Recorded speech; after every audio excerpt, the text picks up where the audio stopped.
O tēnā tātou katoa e te whānau I hononga mai ki tēnei zui o te rā.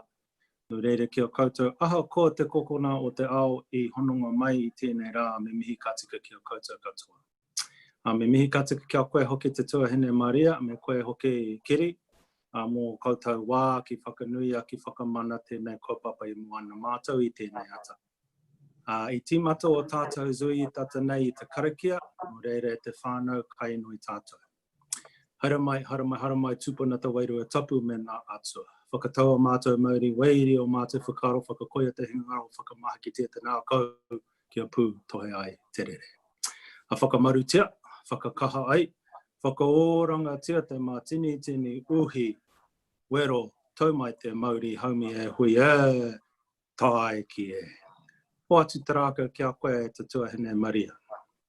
Tēnā koe Riki, mō tō whakamoimiti tēnei ata. Ena mana, ena rahi, ena hau e whā, tēnei te mihi mai oha kia koutou, nau mai, hara mai, ki te reo pōhi o te rauora. Mai te whenua ki rangi, mai te rangi ki whenua tihei mauriora.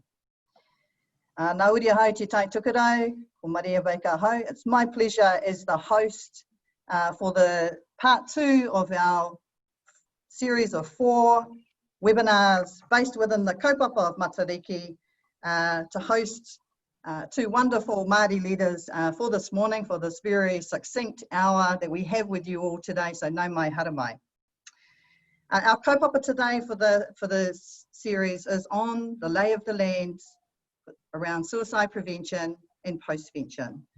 We are unapologetically basing this kōrero within a whakaaro Māori, within Māori thinking, within mātauranga Māori, and within a te ao Māori worldview. So we welcome across the bottom of your screen your ability to participate by sending us questions and answers through this presentation.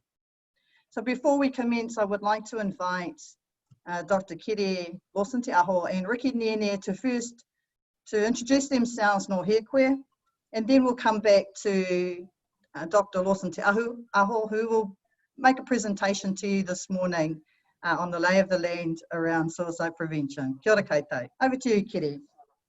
Ngā mihi kia koutou, tautoko ngā mihi kua mihia. Tēnā rā koutou katoa e mātakitaki mai tēnei kōrero I te ata nei, ko waiau, ko tāwhirirangi te maunga, mō haka te awa, ka hunu te tangata, rongo mai wāhine te wāhine toa. He uri hoki ahau no ngai tūhoi, nā te rono, no ngā te porau, no rongo whakāta, no ngai tahu, no rangi tāne hoki. I te taho tōku mama, I te taho tōku pāpā, he uri ahau no Scotland, Ireland, Denmark, ngā tangata Sami, he mihi atu nei ki o koutou katoa. Kia ora. Kia ora anō te whānau, ko waiau, ko Riki Nene ahau no te hirere tapu o te renga, kei te tonga te tairāwhiti tata ki te wairoa, ngā tika hanunu ki te wairoa. Te iwi e te taho tōku kraua, engari e te taho tōku kuia no te whārua rua toki, mai tūhoi te iwi. I te taha o tōku whaia no te mautere ātahua tonga ahau. Kei te mahi ahau I tēnei wiki, mo te pōari hauora e rua o Tāmaki Makaurau, me Waitamata hoki. No reire te whānau, tēnā koutou. Koau te tia mana hoki o Wakahaurua, the Māori and Pacific Suicide Prevention Program. Kia ora whānau. Kia ora Riki, and if I can now invite Dr. Kiri to provide us a presentation. Kia ora. Kia ora. Firstly, thank you for the invitation. This has been a passion of mine for most of my life. I'm now pushing 60, so I have a background of around, 42 years of dedicated commitment and service to this kaupapa. And stories are really, really important. And so this kōrero is going to include some storytelling, these are whakapapa-based stories. And so the first story I'd like to begin with is the story of my brother's suicide. And my brother ended his life in 1985 and was found dead on the toilet floor of the Cairns Hotel 5 days before Christmas. And we had been aware or had experienced suicide in our whānau prior to his passing, but when it came into our whare, came into the door of our whare, then that started a long and dedicated commitment to suicide prevention. There were many questions that we asked at the time of his passing, the big one being why. Another being related to the why question was, why didn't we know? How could he have done this? You know, what was going on for him?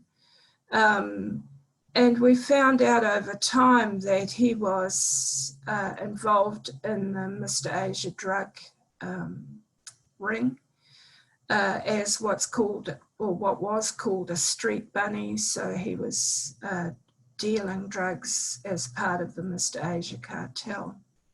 So that set another pile of questions in train about how did he come to be in that place?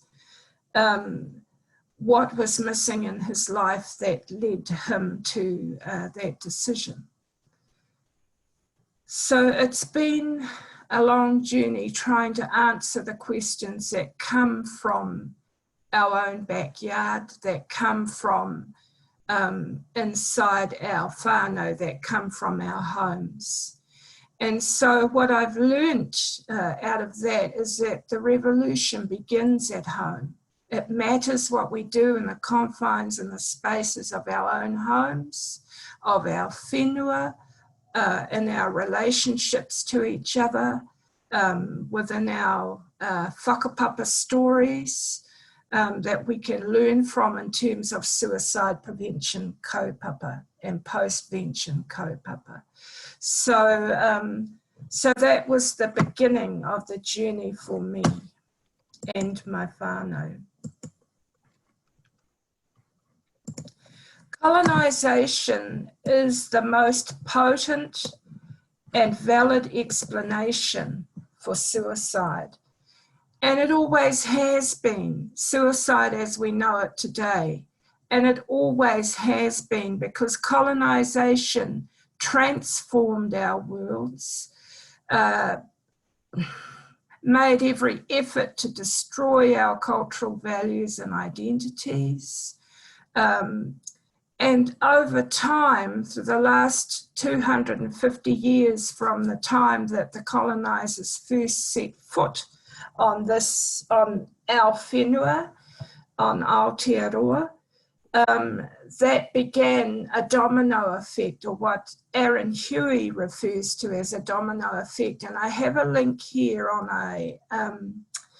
a brief DVD or a brief video link here, in which Aaron Huey talks about the relationship between history and contemporary outcomes. And he refers to that relationship as a domino effect. And he's talking about the Lakota people and referring to them as native prisoners of war. My brother was one of my other brothers was the clinical director on the Lakota reservation, Pine Ridge Reservation, which is Lakota territory. I had the blessing of being whāngaid into the Lakota Nation and also to the Blackfeet Nation of the Montana, the people of Montana in the United States. So they are my whānau by whāngai. So in the story, Aaron Huey talks about the association between colonisation and contemporary outcomes. And the contemporary outcomes that we're seeing in Aotearoa of colonisation are not only reflected in our suicide statistics, but are also reflected in our rates of incarceration, in our rates of child uplift or tamariki and mokopuna uplift by the state, in our rates of people suffering, our whānau suffering with mental health issues, anxiety, depression, our rates of homelessness, which at the moment, our rate of youth homelessness is for every one non-Māori, we have 7 Māori youth who are currently homeless. We have 72% of those in youth prisons are Māori. So it's not, you know, we need to continually ask the questions, why is this happening? How does colonisation explain this? And I think it's beyond challenge and beyond denial that colonisation underpins contemporary suicide outcomes. Colonisation is a system that was based on racism, and it began way back before the colonisers set foot on our whenua here. It began in 1492 with a series of instructions from the Catholic Church called the Papal Bulls or Directives. The first one was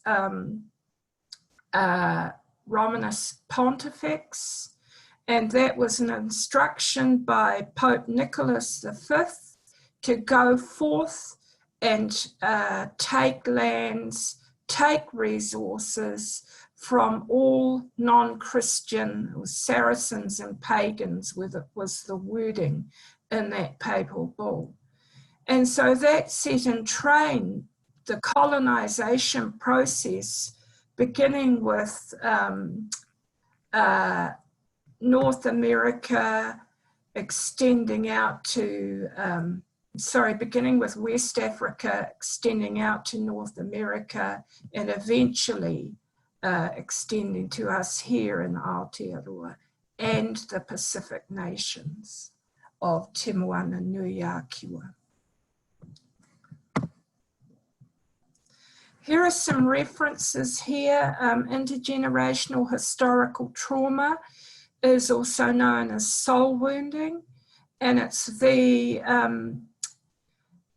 is the legacy of colonisation trauma that works its way through whakapapa and through history, and is a very denigrating, destructive system.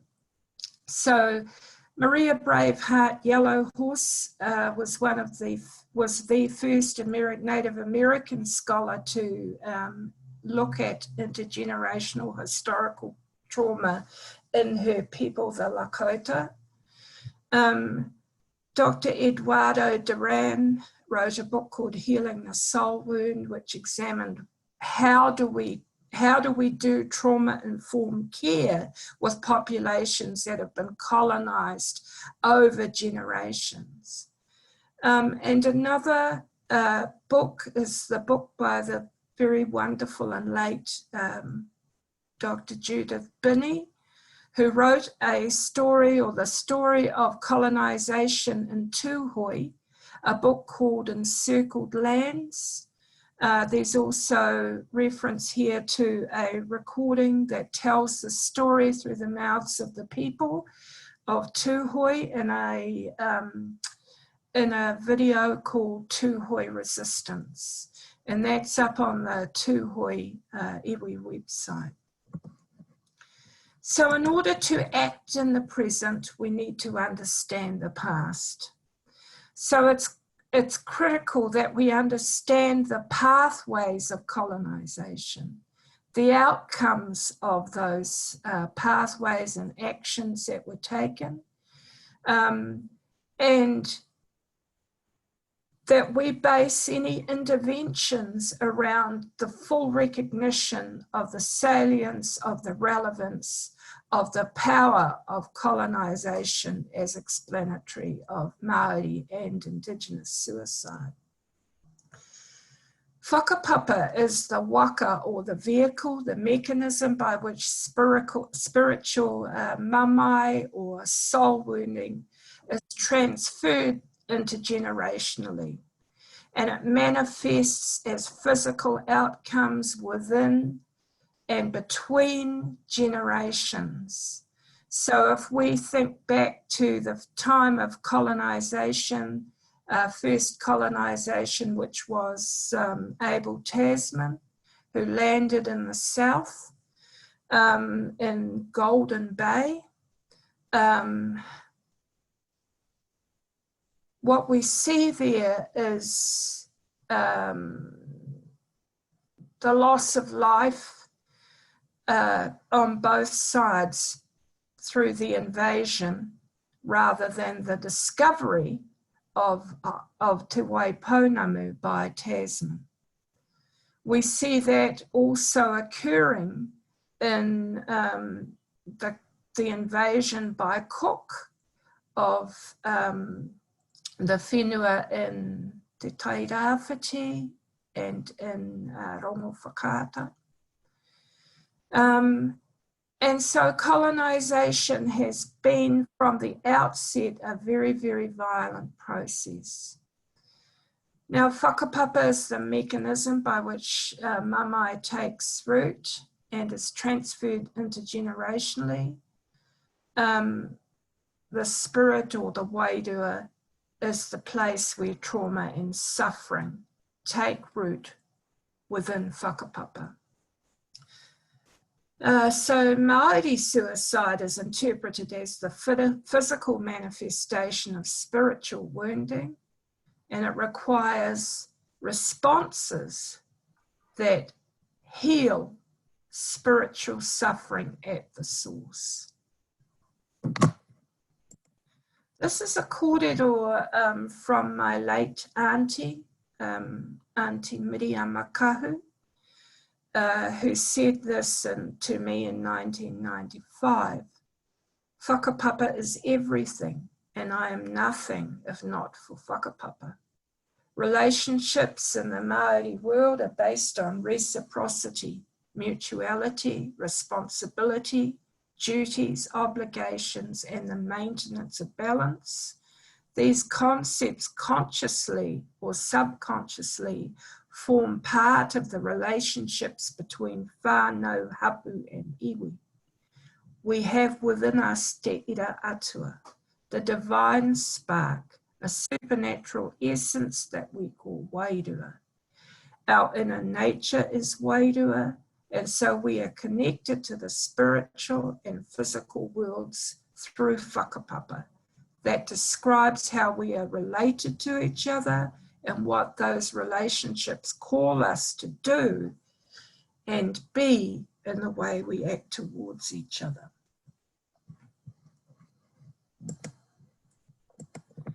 This is an image from some mahi that we did, Te Raura did.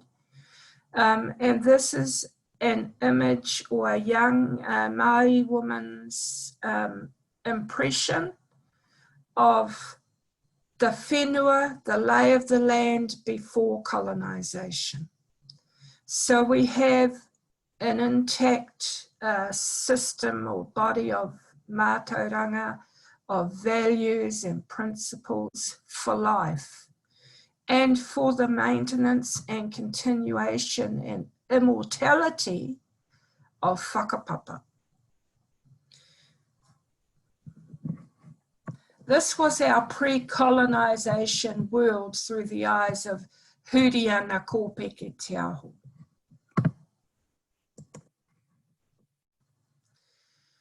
In the time of pre-colonisation, whakapapa stories centred on creation stories. How did we become? How were we formed? How were we brought into being? And whakapapa stories were also metaphors for tikanga. So tikanga that still offers guidance to us in the present day. So, for example, the story of Hinodi is what we understand to be the first suicide attempt. So Hinodi was the sister of Maui and the wife of Irawaru. And what transpired through jealousy that Irawaru was catching more fish than his brother-in-law Maui was that Maui recited an incantation that turned Irawaru into a dog, into a kuri. And so when they got back to shore, his sister was so deeply grieved by her brother's actions. He could not reverse the spell that he'd cast on Irawaru. And so Hinodi, not being able to live without her beloved Irawaru, attempted to cast herself into the ocean and drown herself. And this is interpreted, as it was taught to me, this was interpreted as the first suicide attempt or known suicide attempt from our whakapapa. But the problem was the ocean currents wouldn't accept her desire to end her life. And so they kept casting her back and back and back and back onto the shore. And so what her brother did was he adorned, because he couldn't bring her her husband back, her beloved back, he adorned her with carvings, with taonga from the whalebone that he carved for her. And that was the first strategy for healing from a significant attempt to end her life. This is what happened in colonisation. So that's pre-colonisation. This is post-colonisation. So we see that the tree, or the rākau, which denotes our connection to the whenua in pre-colonised te ao Māori, has been chopped down.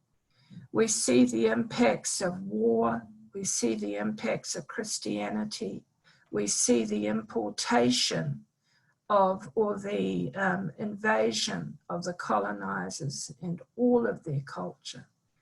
And colonisation was about a big land grab. It was about seeking out resources from indigenous nations around the world, from African nations, from nations where it was proclaimed that no Christian person existed. And colonisation is based on a process of dehumanisation.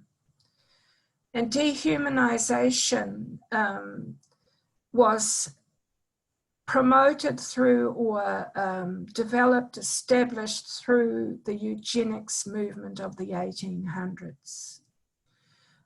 And Darwin's theory of evolution, which placed or positioned white males at the top of the evolutionary hierarchy and indigenous peoples at the bottom alongside animals alongside.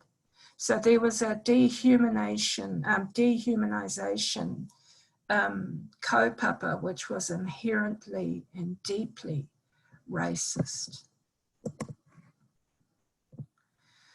So before colonisation in 1459,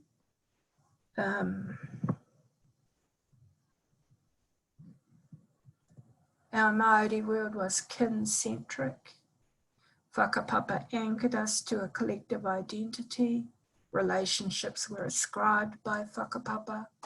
Whakapapa was the rationale for strategic alliances and intertribal warfare. And Whakapapa ensured our immortality. So ongoing colonisation has produced legacies of dispossession of our whenua, dispossession of our resources, dispossession of our ability to live and be Māori, to live and be whānau hapu iwi, to live and be whakapapa.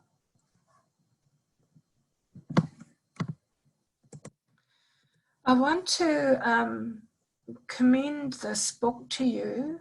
It's written by our whanaunga Tina Ngata, who wrote a series of essays in this book called Kia Mau, Resisting Colonial Fictions. She tells the story of the Doctrine of Discovery, how it all began, what it led to in terms of colonisation all over the world, in terms of slavery, in terms of racism. Racism is embedded in the colonisation of our whenua, of Aotearoa. And so now in 2020, when we realise the full impacts of racism over time and the rates of uplift and the rates of incarceration, and the fact that Māori women aged 10 years ahead of Pākehā women, so we have on average 10 years. So as a 59-year-old, I have the biological age of a 69-year-old. And if you think about what that means in terms of access to healthcare, in terms of comorbidity, multimorbidity, in terms of preventable diseases that many of our whānau carry and that take out many of our whānau too young, particularly, for example, heart disease amongst Māori men aged between 30 and 40. The rates are 5 times that of non-Māori. So these are these conditions that we're carrying in today, in contemporary Māori lives, are all anchored, rooted in colonisation, because it took on or created a pathway, a very destructive pathway that has produced homelessness, it has produced incarceration, it has produced all of these other things that Y2575 challenged. This is a primary care claim taken by Professor Paparangi Reid and a number of other of our whānau.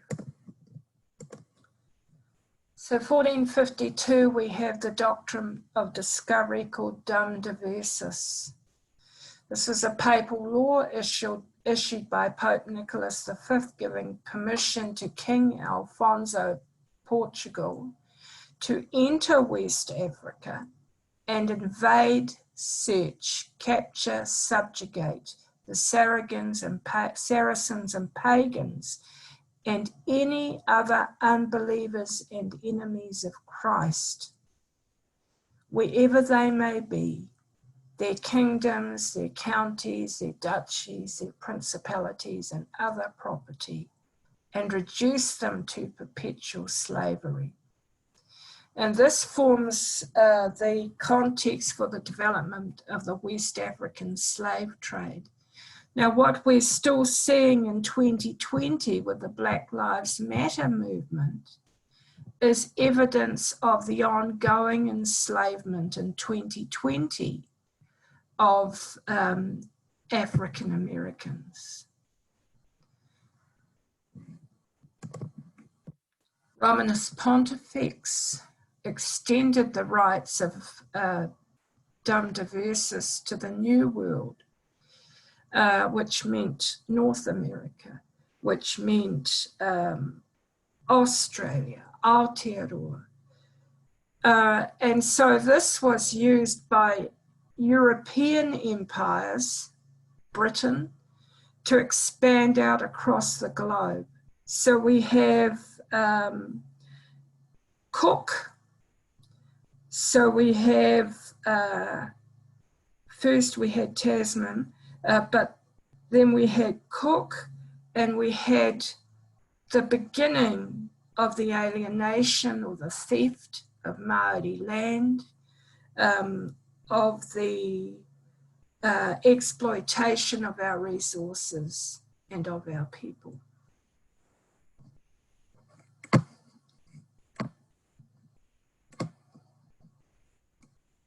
How are we going? Yeah? Okay.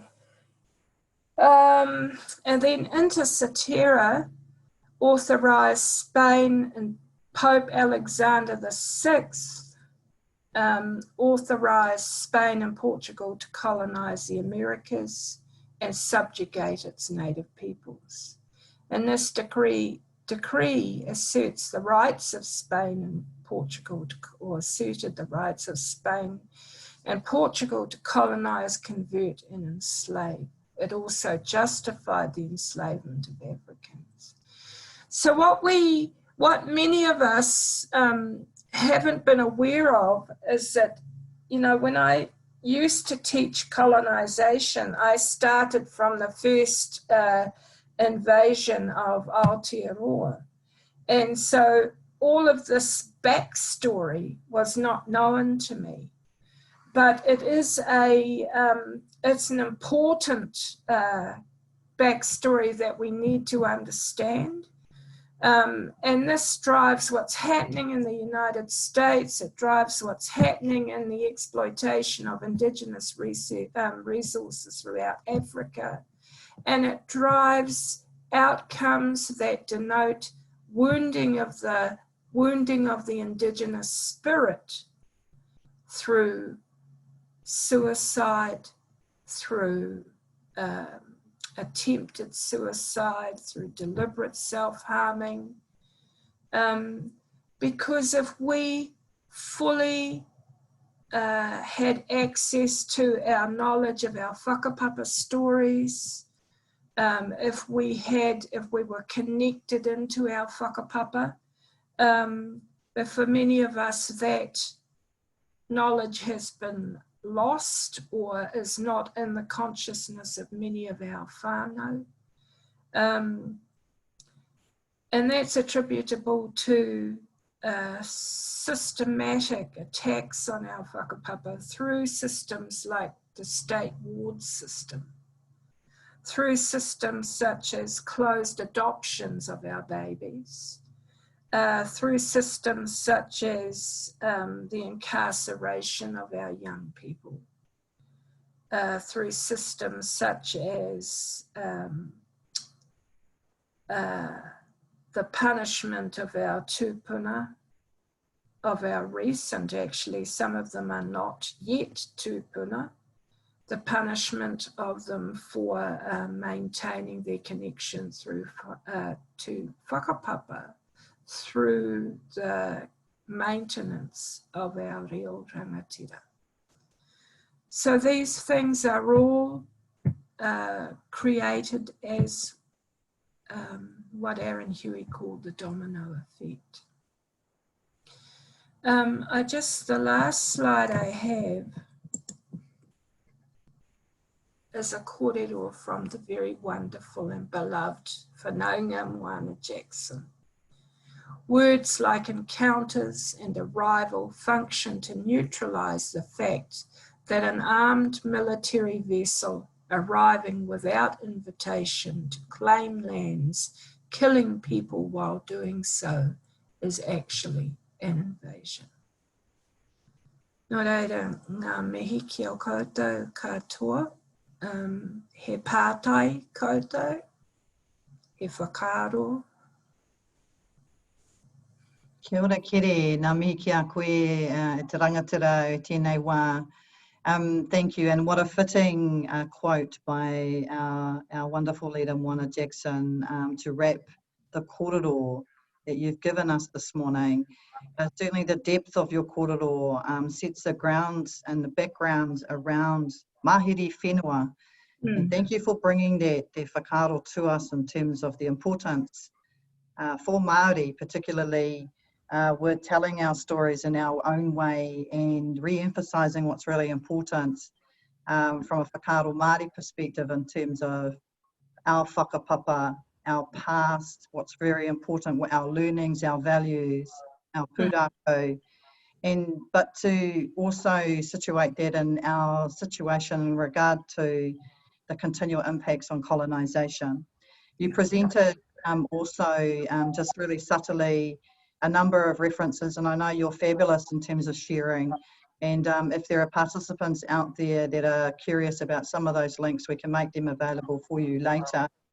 Many of you may or may not be aware that Kiri has published and written extensively around this kaupapa and more broadly around the impacts of trauma, and is involved in a number of different things across different layers, whether that be within our community, a focus on our rangatahi, or for our rainbow communities, in addition to many Māori communities across the motu. So very wide reading list there. Thank you for also making a reference to Tina Ngata's book.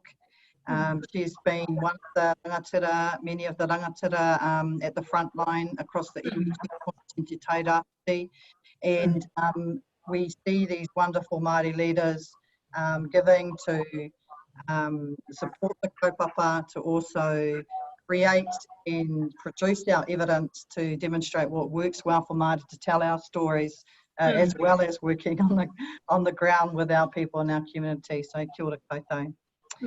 I would like to now, if that's okay, just to invite Ricky if you've had any thoughts about some of the things, or if there's anything. I know that in with Kiri's kōrero, there's lots of very strong kōrero that are similar, that are very familiar perhaps to many of us in regards to the issues around racism, around the issues that are still embedded within the systems and things, and colonisation and the impacts on our people. But just really want to move that aside and just really invite you, Ricky, to make any kōrero that you would like to contribute to that sort of conjured your thinking and your whakaaro from Whai Kiri's kōrero.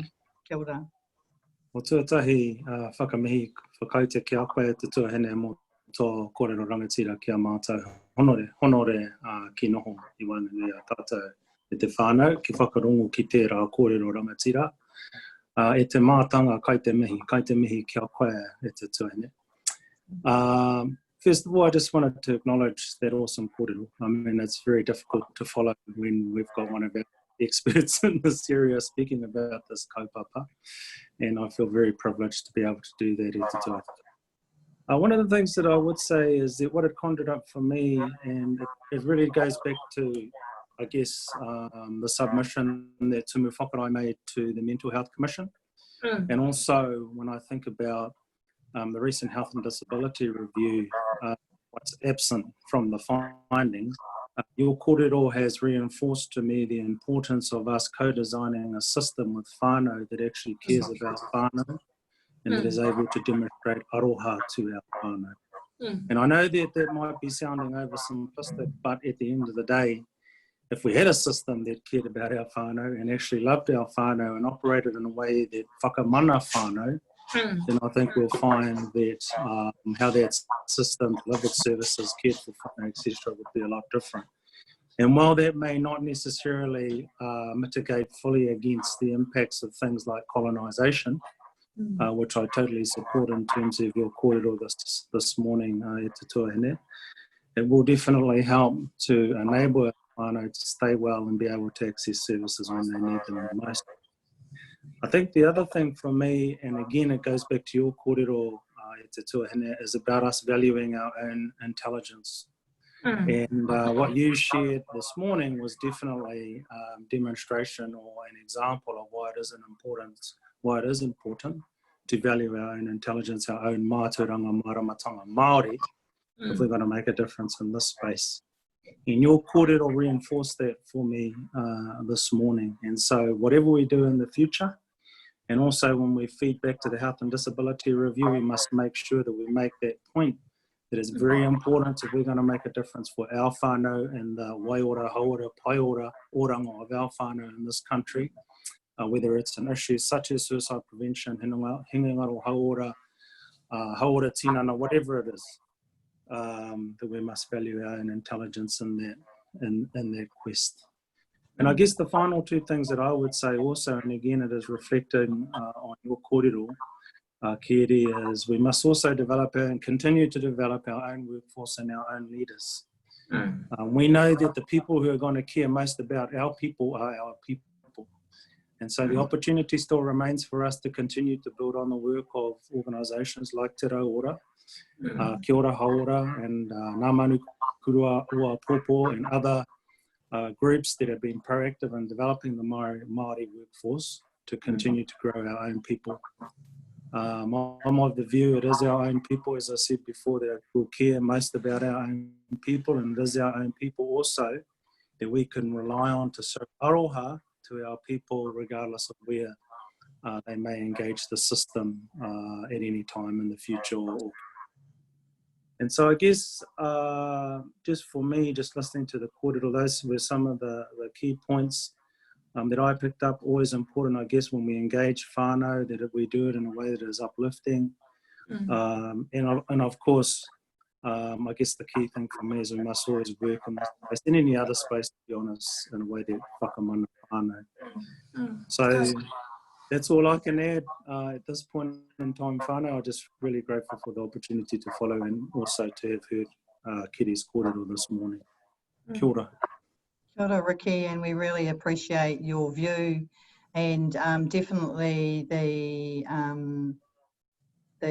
assistance and support that you have given many of us within the sector to enable us also to continue to build our whānau capacity and capability. So kia ora, Ricky.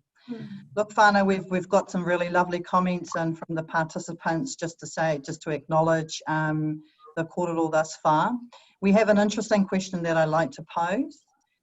Te tiriti o Waitangi has been raised, and they would just like to have an opportunity of, so here's the question. Do you have a whakaaro about the place of te tiriti in healing for Māori? Aira, the te tiriti o Waitangi, which is the Māori language version, the authentic, the tūturu version of te tiriti, advocates, maintains the exercise of our rangatiratanga in all areas of our well-being. So in all areas of the preservation of whakapapa, the fact that it has been, what's the word for it? Probably bastardized in the English language version was because it was a weapon of colonization. So I fully support the reclamation of our mātauranga Māori, the reclaiming of our traditional healing systems, and having worked in this kaupapa for a number of years. I was raised in this way by my karaua, Whare Maro Kanohi from Mirupara, who's now passed away. Koro Ben Whakapapa, who was also went by the name or was given the name by his kuia of Te Ahi Kaiata. They were rongoa practitioners. Every day of their lives, my nanny would take the kumara hau, would have the karakia. That was the way that they lived. And so for a little time in my life before they passed away, they immersed me in those practices. If we look at the understanding or the meaning of whakapapa, it is to layer one generation upon the other. So that is an entire system of knowledge, an entire system of that teaches us how we're to deal with attacks on whakapapa, how we're to heal from pain, how we are to restore ourselves. And so that knowledge, there are pockets of that knowledge, and it's growing, the knowledge of our rongoa. It is growing, rongoa rākau, other forms of rongoa.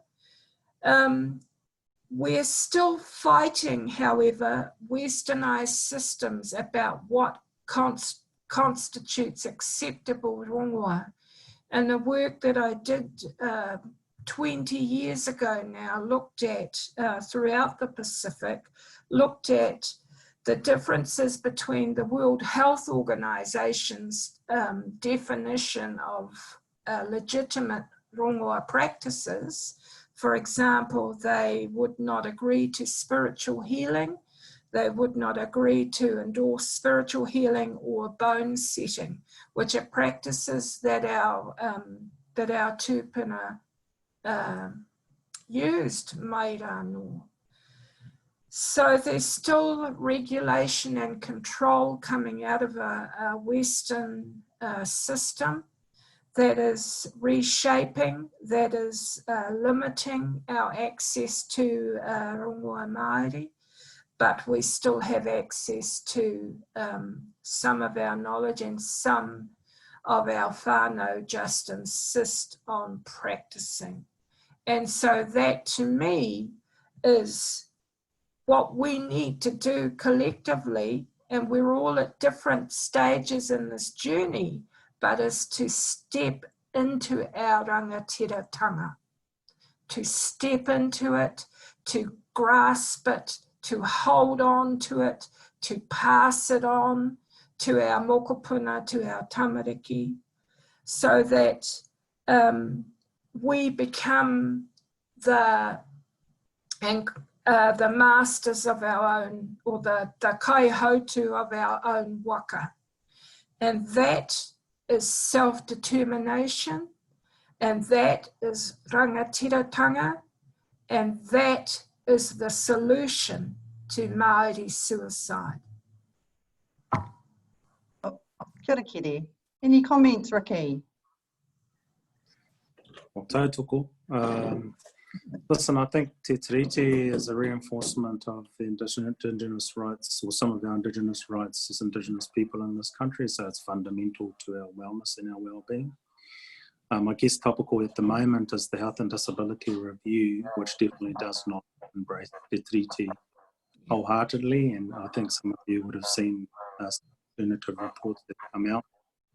And even the alternative reports, while I think the intentions are right, they still don't go far enough. So part of, I guess, the opportunity for us is to review the Health and Disability Review from a Te Tiriti perspective and from a Y2575 Stage 1 findings perspective, to give an assessment and some feedback on what will work for us from a Te Tiriti perspective. So I guess just very shortly, my view is yes, Te Tiriti definitely relates to our wellness, as does our reo, as does our mātauranga, as does our whakapapa, whānau, hapu, iwi. Kia ora. Kia ora, Ricky. So I guess that kōrero wraps that up if we think about Te Tiriti as our constitutional foundational document here in Aotearoa. And that, you know, certainly it has a political situation for us and has since signing in our relationship with the Crown. However, we must remember Māori did not cede their sovereignty. And if we think about that in that context, of course, Te Tiriti can still be used as a framework to drive the resources, the systemic change that needs to have happen, and our ability to thrive, to flourish, and to heal under these particular circumstances. So it's still a very relevant document. Perhaps some of our colleagues don't see it as such, and I think part of the dilemma with that is when we have lip service to an important document like this, where we know after many generations tupuna believed in the ability to have a relationship with the Crown at the time with some givens, and unfortunately those givens haven't been honoured nor respected since its signing, which we all know about. So it is certainly a framework that still has its usefulness in our time now for our people going forward. So kia ora koutou.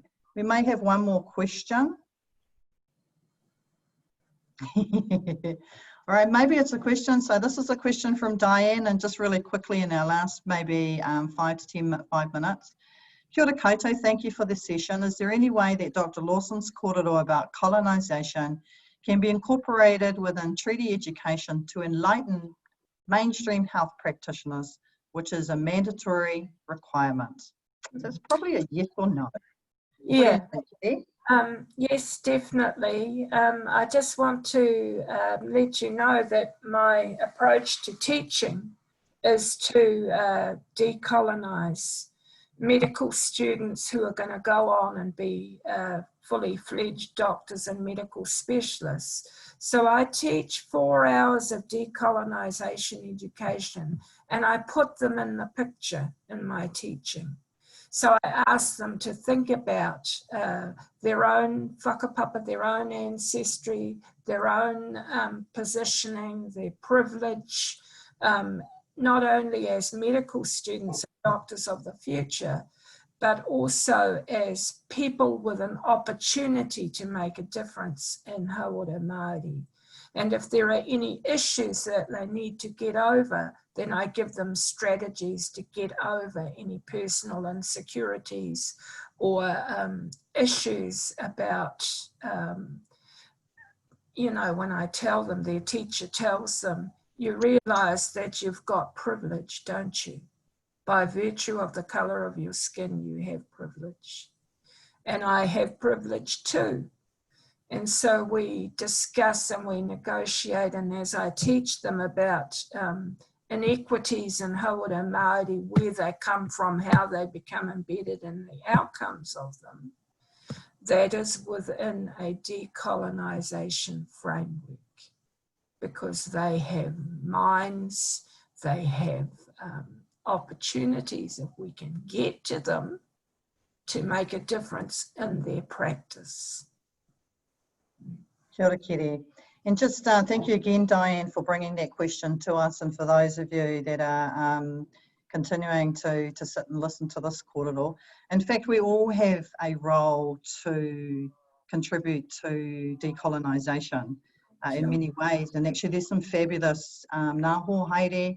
We've got many Māori and non-Māori allies that would call themselves tangata tiriti, and understanding what their roles are as non-Māori within this country. There's a fabulous person, of course, and a group called Stop Institutional Racism, or STIR for short. And if you want to Google search that, there's some great resources on that website, and that group is Heather Kame and many others, Grant Bergen, and so on, and a network of different people across the motu that are supporting many of us that, or many of the colleagues that perhaps have not had access to the depth of mātauranga or knowledge that our leaders like Kere and Ricky have access to. And we just wanted to also say that in regards to the kōrero around privilege, For us as Māori, we have the privilege of having a Whakapapa Māori. We have the privilege of being the First Nation people of this country, and we have the ability, we have the privilege to be able to have the access to the genealogy and the histories of this whenua. So when we talk about our own privilege, it's based within that space. But of course, when we think about the challenges within systems that do continue to conjure racism, they are unfortunately privileged from a different worldview and roles and values and so forth that tend not to benefit us very well. And you've heard some of those kōrero that you shared. So thank you again for Diane. Obviously this is a mate of yours, Ricky. I don't know if that's you, Diane Irwin, but if it is, kia ora. If it isn't, kia ora, Diane. So she's just made a comment to say that she's had the privilege of working with whānau in the East Coast for many years. And certainly learned more living and working in those communities than most education in New Zealand. So kia ora, Diane. Thank you very much for your comments, and that brings us to a bit of a close now with this webinar. It's been a fabulous opportunity to be with you for this special hour session with you all. This is, as I said, 2 of 4 webinars that Te Rau Ora are holding, and we've got the lovely Kitty again for the next one. So if you're lucky, you would have enrolled or registered for the next one. But just whilst we're, before I hand it back to Ricky to close us, just really want to wish everybody ngā mihi o te tauhou Māori. It is Matariki. We're in a period of time now where our kia ora, Di Williams. Lovely. So we're in a time now where we're thinking, yeah, we're in our Māori New Year. It's a time to reflect, to think about all those whānau that have moved on from this world to the next, to think about, you know, a shift from the challenges and all the successes, of course, and to move into another space for a Māori New Year. And it's a special time for all of us in Aotearoa, across the world actually. It's been challenging with COVID, in addition to the many things that kind of triggered off. And we're just really thinking of all of you and have the best wishes for you. And we look forward to connecting with you again. If there's anything that's come up from this kōrero, please reach out. Some of you have asked if the recording will be available, and we'll make sure that this kōrero is available for you thereafter. So on behalf of Te Rau Ora, it's been my pleasure to sit and be with you all and to listen to the wonderful Kiri and Ricky and to spend some time with you in the Zoom. So all the best, and mihi mahana kia ora. Kia ora koutou. Kia ora whānau, and I just want to mihi to Te Rau Ora here for enabling these awesome sessions to take place, and obviously mihi for kautiki o koe hoke e te tuahinga, Kiri, for your awesome kōrero. And nā mihi kia koutou toi hononga mai I te nei, and greetings to all of those of you who've taken the time to connect this morning. And especially to the tairāwhiti, nā mihi kia koutou e te whānau. And on that wonderful note, we'll close our hui with a karakia, and this was my father's favourite karakia. He was a Māori Anglican minister on the East Coast, so hopefully he'll be smiling on me and all of us. Kia tau, kia tātou katoa, tātou whai o tātou ari kia hukraiti me te aroha tātou me te whiwhina tahitanga ki te wairua tapu.